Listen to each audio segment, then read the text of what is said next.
Assalamualaikum warahmatullahi wabarakatuh. Selamat siang Bapak Ibu yang saya hormati. Perkenalkan, nama saya Yanuari Saprayogi. Saya dosen di Politeknik Elektronika Negeri Surabaya pada prodi Teknik Informatika. Pada video kali ini, saya akan menjelaskan tentang RPS mata kuliah workshop pemrograman framework.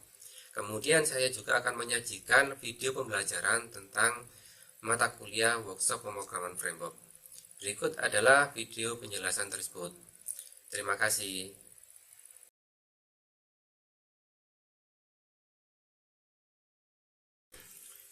Assalamualaikum warahmatullahi wabarakatuh. Selamat siang Bapak Ibu. Pada video ini akan saya jelaskan tentang RPS mata kuliah workshop pemrograman framework. RPS ini digunakan di program studi D3 Teknik Informatika, Departemen Teknik Informatika dan Komputer, dengan kode TI 034107, rumpun mata kuliah pemrograman web dan mobile, yang digunakan pada semester 4. Adapun dosen pengembang RPS adalah saya sendiri dan Pak Mu'arifin. Sedangkan koordinator bidang keilmuan adalah Pak Fadila Fahru Radiansa dengan ketua program studi Pak Ahmad Syauhi. Capaian pembelajaran lulusan atau CPL Prodi yang dibebankan pada mata kuliah ini ada dua, yaitu CPL 1, memahami konsep teoritis terkait pengembangan aplikasi berbasis web dan mobile. CPL 2, memiliki keahlian mengembangkan aplikasi berbasis web dan mobile. Sedangkan CPMK atau capaian pembelajaran mata kuliah ada CPMK 1, memahami lingkungan pengembangan aplikasi web dengan framework. CPL 2, mampu menerapkan framework untuk pengembangan aplikasi web. Sedangkan sub CPMK yang dibebankan adalah pertama, mampu menggunakan environment pengembangan aplikasi web, mampu membuat tampilan templating manajemen aset dan styling halaman web, mampu membuat backend aplikasi web. Kemudian sub CPMK 4, mampu membuat transaksi penyimpanan data untuk aplikasi web. Sub CPMK 5, mampu menerapkan authentication pada aplikasi web. Dan yang terakhir, mampu menerapkan REST API pada aplikasi web. Deskripsi singkat mata kuliah workshop pemrograman framework adalah mata kuliah yang mencakup konsep dasar pemrograman web dan API menggunakan framework Laravel. Pada mata kuliah ini, mahasiswa akan belajar tentang konsep dasar framework menggunakan Laravel. Materi pertama yaitu routing, controller, dan view. Materi kedua kemudian dilanjut dengan templating. Materi ketiga tentang CRUD atau create, read, update, dan delete. Kemudian keempat database, dan yang terakhir adalah tentang API.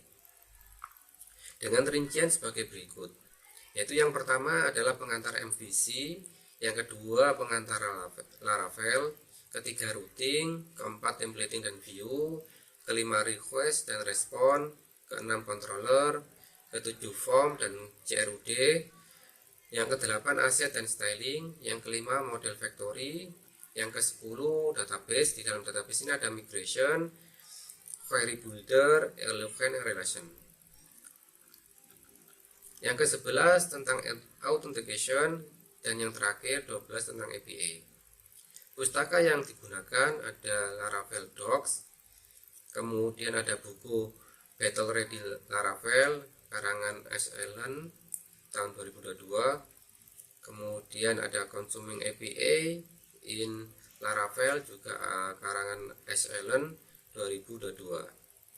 Dosen pengampunya adalah saya sendiri Yanuari Saprayogi dan Pak Mu'arifin ST MTR. Pada minggu pertama, mahasiswa akan mempelajari tentang lingkungan pengembangan aplikasi web. Kemampuan akhir yang di dalam sub CPMK yaitu mahasiswa mampu menggunakan environment pengembangan aplikasi web. Penilaiannya adalah mampu menjelaskan perbedaan model, view, dan controller, mampu menjelaskan dasar-dasar perintah command line pada framework modern terkini. Kriteria penilaian ada 3: keaktifan, hasil percobaan, dan tugas mandiri. Di pertemuan berikutnya, tadi di pertemuan 1-2, kemudian pertemuan 3 dan 4, ini sudah membuat aplikasi menggunakan Laravel, yaitu nanti tentang tampilan, templating, aset, dan styling. Di dalamnya ada mampu membuat view, kemudian mampu menerapkan template pada view. Di minggu ke-5 dan 6, mahasiswa dituntut untuk mampu membuat backend aplikasi web, yaitu mampu membuat routing, mampu mengirim request, mampu memproses respon, 4 mampu membuat controller, 5 mampu membuat model. Yang ke-8 dan 9, mahasiswa mampu membuat transaksi penyimpanan data untuk aplikasi web, yaitu membuat form insert, update, dan delete. Pertemuan 10 dan 12 mahasiswa mampu menerapkan authentication pada aplikasi web, yaitu mampu menerapkan authentication menggunakan library yang ada di Laravel.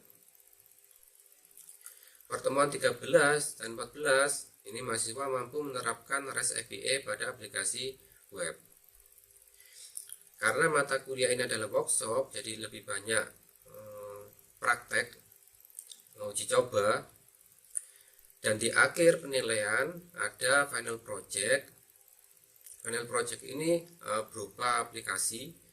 Mahasiswa dituntut untuk membuat aplikasi full web, mulai dari awal, tampilan awal, login, sampai terakhir menampilkan data, dashboard, CRUD, insert, dan lain sebagainya,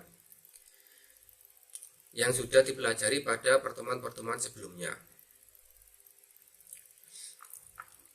Sedangkan pertemuan ke-15 dan 16 ini adalah topik pengayaan, jadi sebagai tambahan ketika mereka terjun ke dunia industri, yaitu fundamental Next.js dan API di Next.js.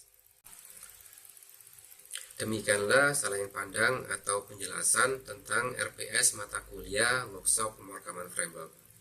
Terima kasih Bapak dan Ibu.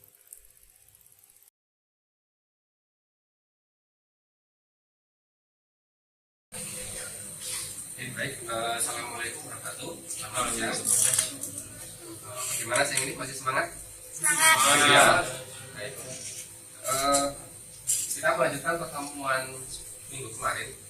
Minggu kemarin kita sudah membuat setup environment supaya kita bisa mengkode atau membuat program di Visual Code untuk menggunakan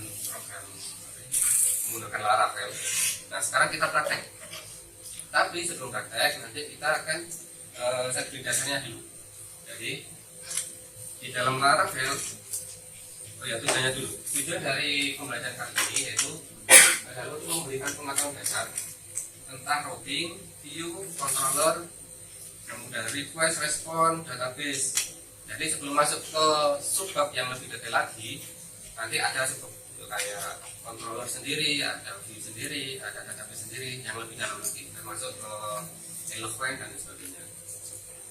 Nah, ini masih dasar. Nanti kita akan melihat bagaimana sih hubungannya antara routing, view, kemudian controller, request, sampai ke database. Nah, kita perhatikan dulu struktur dari project Laravel. Jadi di Laravel ini ada beberapa folder. Yang pertama adalah controller, kemudian middleware, ada model, config, database, public, resource, dan root. Nanti di dalamnya mungkin ada banyak subfoldernya. Tapi yang sering digunakan kita akan sering berhubungan dengan controller, model, sama view. View ada di resource. Di resource ini adalah ada view. Nah, untuk file yang akan kita gunakan, file public misalkan gambar, file Excel dan sebagainya, nanti akan kita masukkan dalam public di sini.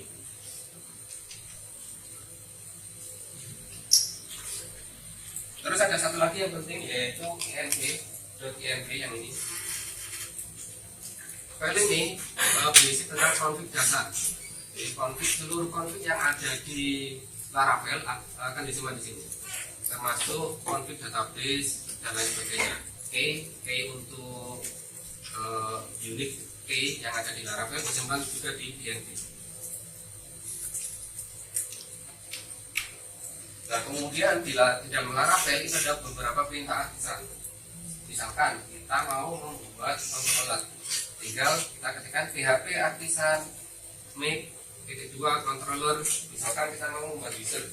Jadi seperti ini, nanti ada make controller, user controller seperti ini. Nah, kemudian ada lagi kita mau membuat model bisa pakai php artisan make .2 model, kemudian nama modelnya. Misalkan kita ingin membuat 3 sekaligus, controller, model, sama requestnya, bisa seperti ini. Jadi kita membuat model, kemudian controllernya, resource-nya, termasuk request. Jadi satu perintah nanti tergenerate beberapa file. Termasuk nanti kalau ingin membuat view bisa pakai perintah ini, view kemudian nama view. Jadi lebih mudah pakai perintah. Nah, apakah bisa pakai create file biasa? Bisa. Tinggal misalkan di controller kita create new file baru, kita namai misalkan user controller, ya tinggal diganti namanya user controller. Bisa pakai manual atau bisa pakai perintah artisan. Kemudian ada routing ini seperti posapam, jadi dia yang akan mengarahkan, atau pintu masuk ya, kan ada posapam. Dia yang akan mengarahkan. Misalkan tujuan kita mau bertemu dengan kadepnya departemen IT gitu. Nah, nanti Pak Sapamnya akan mengarahkan. Apa bisa langsung ke gedung ini, ke ruang ini, nomornya ini. Nanti diarahkan ke sana. Nah, sama seperti routing. Misalkan kita ingin view dashboard, maka di routing akan diarahkan langsung. Oh, view dashboard itu ada di controller, misalkan ada di user controller, nama fungsinya atau nama prosedurnya index, misalkan. Nanti akan diarahkan ke sini, ke controller ini. Nah, di dalam controller nanti akan diolah. Jadi controller itu isinya logic semua, kemudian diolah untuk misalkan mengambil data, akan mengakses ke model. Model dapat datanya dikembalikan ke controller, kemudian dari kontrol dilempar ke view untuk ditampilkan ke browser lagi. Nah, routing nanti akan ada macam-macam. Routing umumnya seperti ini ada 6 ya, ada get, post, put, fetch, delete, sama observe. Nanti mungkin ada beberapa yang kayak ini ya, ada pakai query, bisa pakai match, bisa pakai any. Nanti mungkin ada beberapa yang berbeda, tapi itu nanti di bab yang lebih detail lagi. Ini masih umum. Intinya adalah routing adalah pintu masuknya yang akan mengarahkan ke tujuan. Kemudian ada controller yang tadi saya bilang ada isinya logic semua. Jadi di dalam controller ini kita bisa mengolah maunya user itu apa sih. Misalkan maunya menampilkan dashboard, berarti dia harus mengambil data misalkan history atau transaksi beberapa bulan dan sebagainya, dirangkum menjadi grafik, menjadi tabel dan sebagainya. Nanti datanya langsung dilempar ke view. Nah, di dalam controller juga ada authentication atau namanya middleware. Jadi controller itu di dalamnya bisa dikasih middleware. Tapi ini di routing ya, di routing kemudian dikasih middleware. Nah, di controller, di dalam controller nanti bisa dikasih keterangan metode atau fungsi apa saja yang bisa lewat dari middleware atau Enggak. Misalkan di controller authentication ada metode register, itu nggak butuh key, nggak butuh authentication. Masa harus ketika kita mau daftar register butuh key? Kan nggak bisa.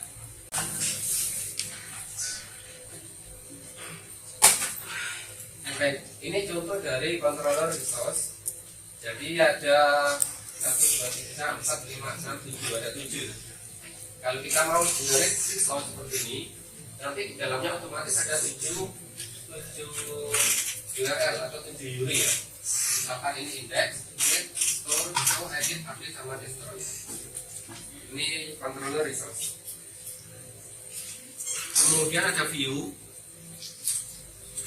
View ini adalah tampilan dari aplikasi. Kita dapat melempar data ke view. Normalnya view berisi HTML. Jadi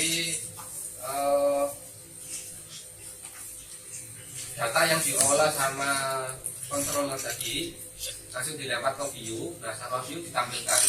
Nah, view sendiri kalau pakai PHP itu kan isinya dinamis ya. Walaupun aslinya HTML ya. HTML tapi digenerate sama PHP supaya dinamis hasilnya.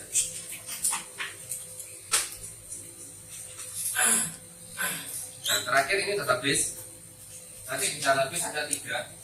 Kalau di Laravel ya ada migration, seeded, sama factory.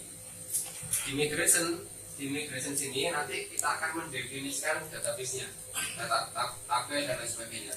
Seeded digunakan untuk mengisi data awal, dan factory ini untuk membuat, misalkan kita mau generate user gitu. Nah, usernya bisa dimasukkan dalam factory.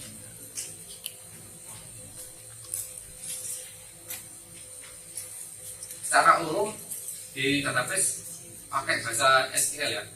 Tapi kalau kita pakai framework misalkan Laravel, CI dan lain sebagainya, itu bisa menggunakan template mereka. Jadi kita nggak perlu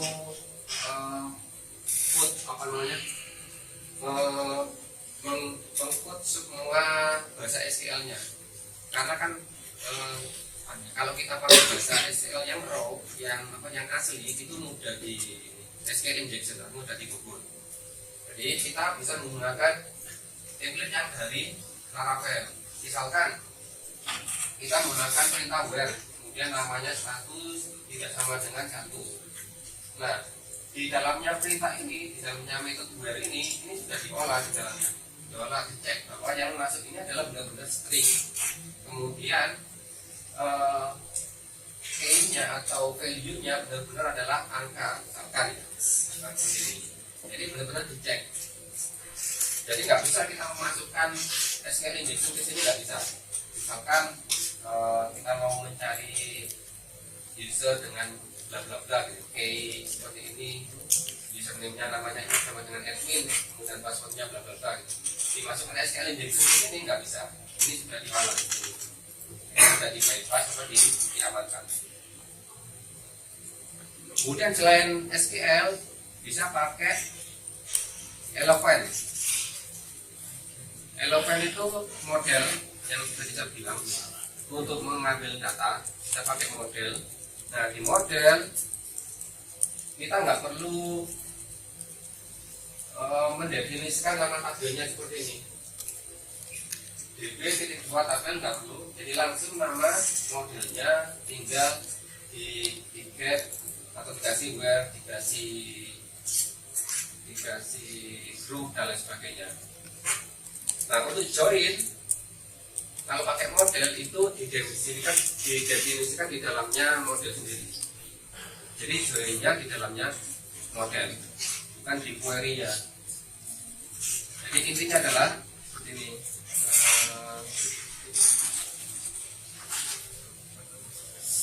Misalkan saya punya model user kemudian join ke model pasien ya, atau mahasiswa. Misalkan koneksinya adalah hubungannya 1-1 ya. Nah, di dalam model user itu didefinisikan tabel mahasiswa tadi. Sedangkan di dalamnya mahasiswa, misalkan di sini mahasiswa, di dalamnya tabel mahasiswa atau model mahasiswa didefinisikan tabel usernya, jadi saling mengkoneksi tanpa perlu query seperti itu kalau pakai elemen. Kurang lebih seperti ini. Jadi model itu enggak isinya bukan query, dia cuma definisi aja. Nanti dilarang akan di-generate SQL-nya sendiri. Jadi generate-nya di sini SQL. Jadi kelebihannya Eloquent, dia nggak mengenerate, di sini nggak ada SQL. Jadi kita cukup mendefinisikan kolom-kolom tabelnya dan sebagainya. Kemudian di sini akan di-generate sendiri. Termasuk di sini tadi koneksi joinnya ke tabel apa dan sebagainya. Nanti akan di-generate di sini. Nanti akan dieksekusi sama DB-nya. Oke, baik. Materinya sudah. Nah, sekarang ya, kita akan mencoba. Nanti setelah mencoba di modulnya, di modul yang sudah saya berikan, nanti dicoba praktikumnya, kemudian dibuat laporannya dan dikumpulkan. Baik, sampai sini ada yang tanyakan? Tidak ada ya? Baik, silakan coba praktikumnya.